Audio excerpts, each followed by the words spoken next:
This is our depreciation schedule plugin. In this particular example, we have three different depreciation items in here. The basis or the cost that you begin depreciating in this case is fed from a CapEx table, which we've talked about before. This is where we break down the different capital expenditures and allocate them over to different financing packages, as well as cash that's spent for equipment, which would be depreciable, and then cash for items that are not depreciable. But the way that this works is those amounts wind up coming in here automatically once it's integrated into the pro forma. It has some logic here to decide whether or not that item is depreciable. Whether it's a loan or a lease. Typically lease items are not going to be depreciable unless you use one of those new equipment finance agreement structures.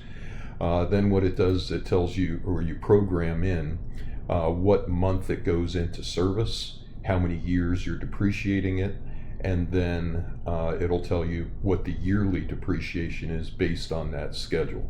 So one of the neat things about this is when you put it in, program in the month that it goes into service, it actually brings that number, that calculated number for depreciation out to the month that you're programmed in to start.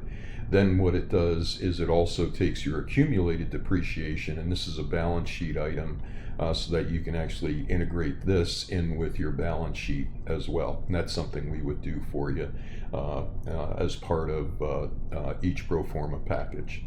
The other nice thing about this is based on the month that it goes into service, you can see here that starting in month 6, you have the second depreciation item coming in, so it goes up by that amount in month 6. And where this is very useful and an automated feature here is in your income and expense, when you get down to the line item of adjusting your cash flow statement over to a net profit statement, you'll add back in your depreciation, because depreciation is a balance sheet item and not a cash payment.